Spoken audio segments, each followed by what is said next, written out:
She take my money when I'm in need. Yes, she's a trifling friend indeed.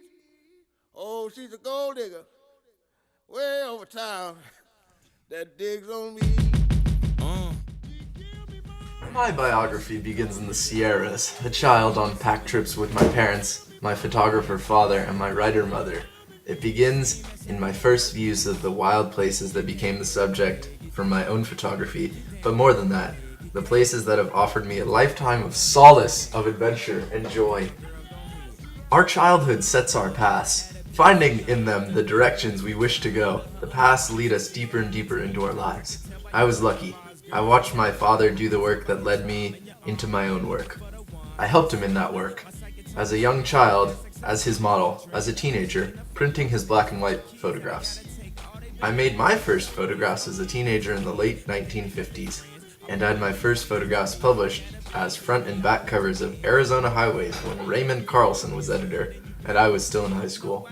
There was never any question about my career. My education in photography and in art, both at Rochester Institute of Technology in Rochester, New York, and the Los Angeles Art Center School of Design, provided me with the formality of a degree in photography and an understanding of the technology of the time.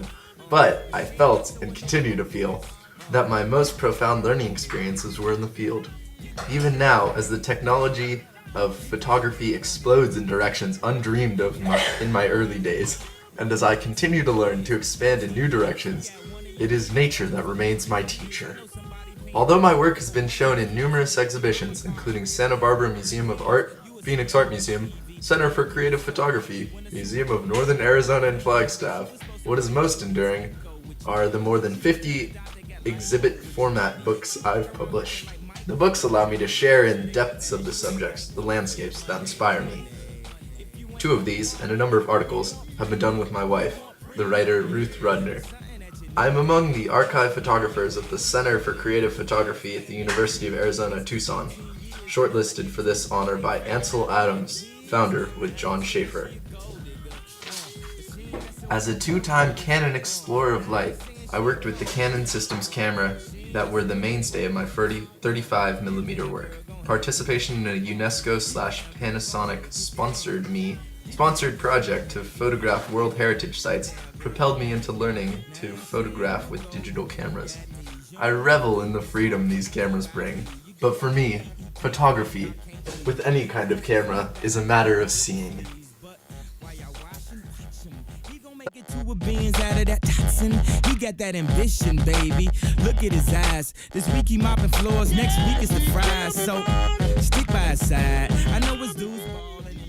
Recently, I had a few-day excursion down to the desert with a couple of my photography buddies, and we were taking pictures, and I noticed this piece of hardwood, and it really just captured my attention, and I thought that it brought the sand out. Now this one was a very elevated shot, and I wanted to get this whole dry canyon in the frame, and I think I accomplished that. This shot was in a little specific cavern known as the Painted Desert, I believe, and you can see some blue colors on these rock formations and some pink, and there's some little people down there. Isn't that cool? Wow. This picture, I like the leading lines of the road, because where does this road go? And this is like all of our careers. Where's each of our individual roads gonna take us?